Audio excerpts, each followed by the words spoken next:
I'm 78 years old, and I want to tell you about something I did when I was 17 that people thought was the stupidest thing they'd ever seen.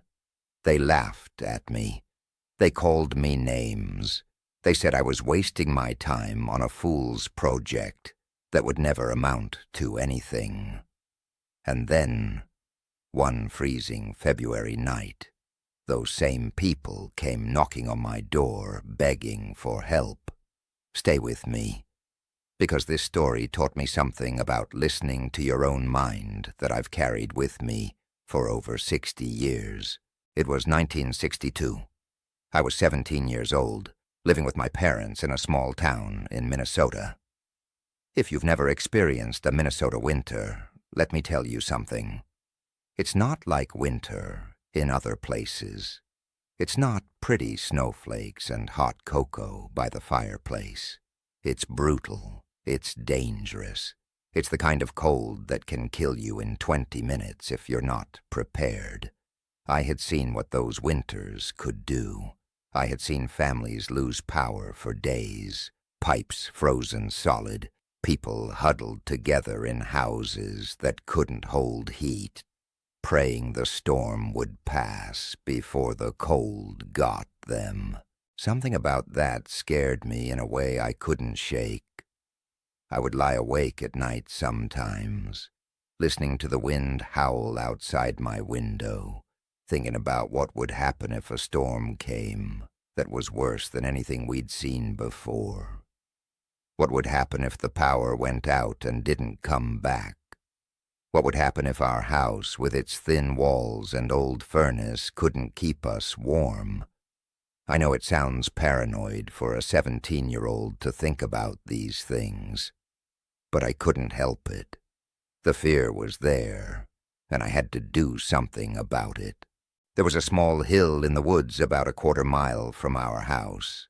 I had played there as a child, and I knew there was a natural depression in the side of that hill, almost like the beginning of a cave. One day in the fall of 1962, I got an idea. What if I could turn that depression into a real shelter? What if I could create a place that would stay warm no matter what happened outside? A place where my family could survive if everything else failed. I started digging in October. Every day after school, I would grab my father's shovel and pickaxe and walk into those woods. The soil was hard, mixed with rocks and roots, and progress was slow. Some days I only moved a few inches deeper into that hillside. My hands blistered, then calloused. My back ached constantly. But I kept going. I didn't tell anyone what I was doing at first. I just disappeared into the woods every afternoon and came back dirty and exhausted. My father figured it out eventually. He followed me one day and found me covered in dirt, chipping away at the rock and soil. He asked me what I was doing, and I told him. I told him about my fear, about the storms, about wanting to protect our family. He listened quietly, then nodded and walked away. He didn't say I was crazy. He didn't tell me to stop. He just let me keep going. I think maybe he understood something about having a purpose, about needing to do something with your hands when your mind won't rest. The neighbors weren't so understanding. Word got around, the way it always does in small towns. Robert's boy is digging a cave in the woods. Robert's boy thinks he's some kind of survivalist. Robert's boy has lost his mind. They would see me walking into the woods with my tools, and they would shake their heads. Some of them laughed openly. Old Mr. Henderson from down the road called me a fool to my face. He said I was wasting my youth on nonsense when I should be chasing girls and having fun. Mrs. Patterson told my mother she was worried about me, that maybe I needed to see a doctor. The kids at school heard about it too. They called me Cave Boy, They made jokes about me living with the bears. I won't lie to you, it hurt. When you're 17, you want to fit in. You want people to think you're normal, maybe even cool. And here I was, the town weirdo, digging a hole in the ground while everyone laughed. There were days I wanted to quit, days I asked myself if maybe they were right, maybe I was crazy, maybe I should just stop and try to be normal. But something in me wouldn't let go.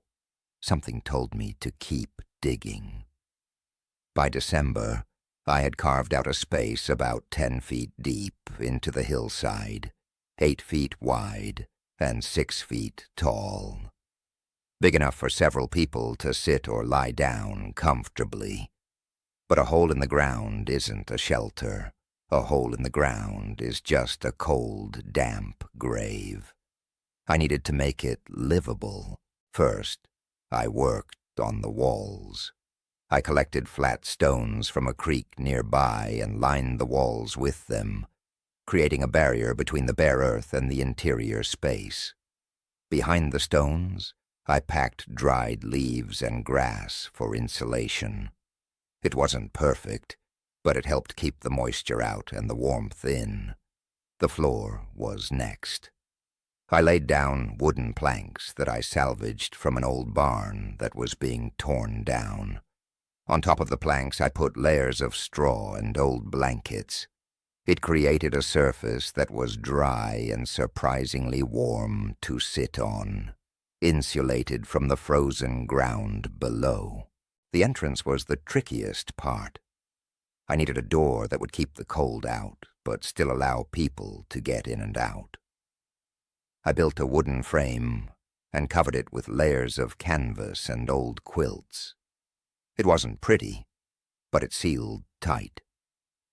I also dug the entrance at an angle, going down first before going into the main chamber. This created a cold trap. The coldest air, being heavier, would sink into that lower section instead of flowing into the living space. For ventilation, I dug a small shaft going up through the top of the hill, about 4 inches wide. I covered the top with a small wooden cap that had gaps in it, enough to let air flow, but not enough to let snow or rain pour in. This was critical. Without ventilation, the air inside would become stale and dangerous, but too much ventilation would let all the heat escape. I had to find the balance. Heat was the most important thing. Underground, the temperature stays relatively constant, usually around 50 degrees even in the coldest winter. That's cold, but it's not deadly cold. It's not the 20 below zero that was happening above ground. To add more warmth, I brought in candles, a lot of candles. A single candle doesn't produce much heat, but 10 or 15 candles in an enclosed space can raise the temperature significantly. I also knew that body heat would help. Every person in that shelter would be like a little furnace, adding warmth to the space. I stocked the shelter with supplies, canned food, dried meat, crackers, chocolate, jugs of water that I would replace regularly so they didn't freeze or go stale, blankets, extra clothes, matches, a small medical kit, a bucket with a lid for bathroom needs, because you have to think about these things. By January, my cave was ready. It could hold 8 to 10 people comfortably, keep them warm, keep them fed, keep them alive. And then February came. The storm started on a Tuesday afternoon. The sky turned that particular shade of gray that every Minnesotan knows means trouble. The temperature dropped 20 degrees in 2 hours, and then the snow started.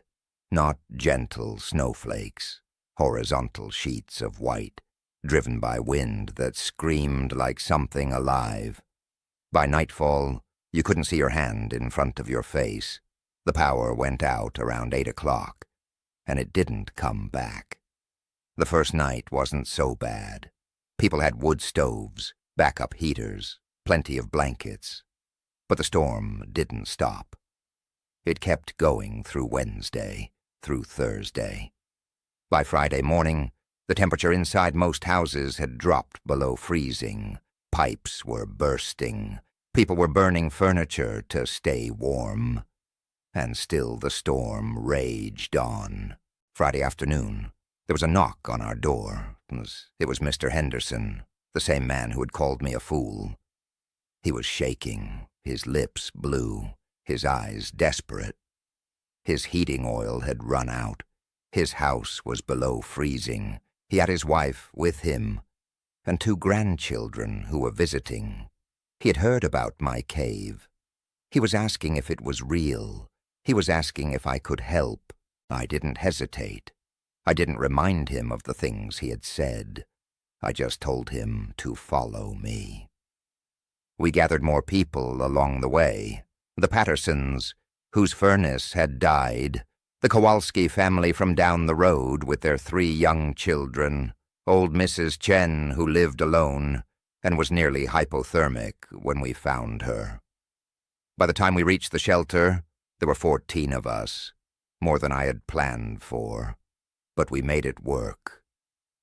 I lit the candles, all of them, the small space filled with warm, flickering light. People huddled together on the floor, sharing blankets, sharing body heat.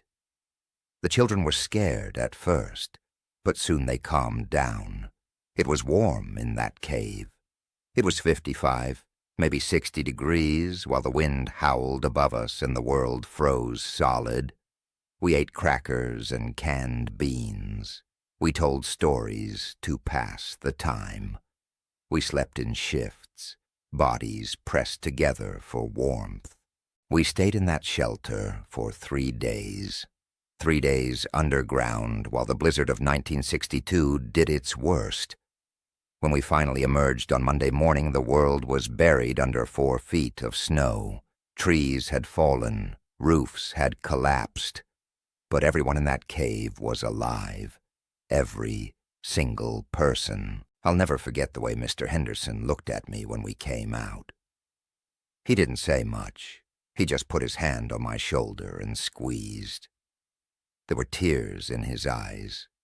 This man who had called me a fool, who had laughed at my project, who had told everyone I was wasting my time. He squeezed my shoulder and nodded, and that was worth more than any apology. People treated me differently after that. Not like a hero exactly, but with a kind of respect that hadn't been there before. The jokes stopped. The laughter stopped. Some people even asked me to help them build their own shelters, though most of them never followed through. That's how people are. They forget. The fear fades, and they go back to their normal lives, and the lessons of the storm become just stories they tell sometimes. But I never forgot.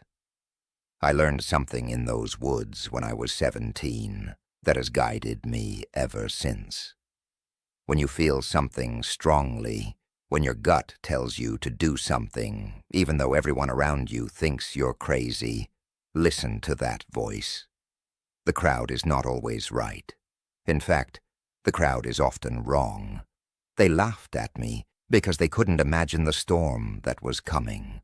They couldn't see the danger until it was right on top of them. But I could. And because I listened to that voice instead of their laughter, 14 people survived the worst blizzard our town had ever seen. The other lesson is simpler, but maybe even more important. When someone needs help, you help them.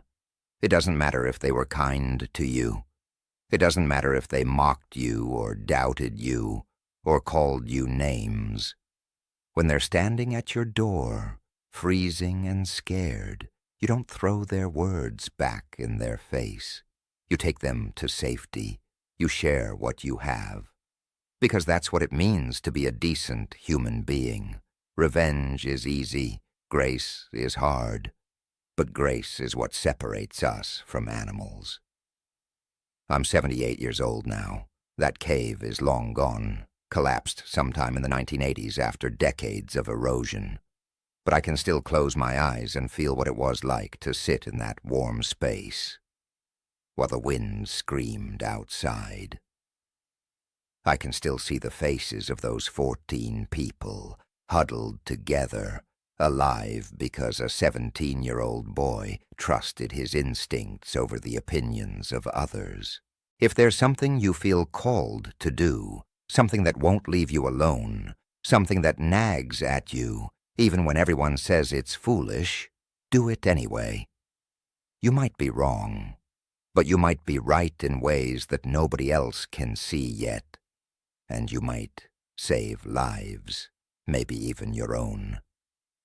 Thank you for listening to this old man's story. I hope it gives you courage to follow your own path, even when the world laughs, and I hope it reminds you that kindness to those who doubted you is the greatest victory of all.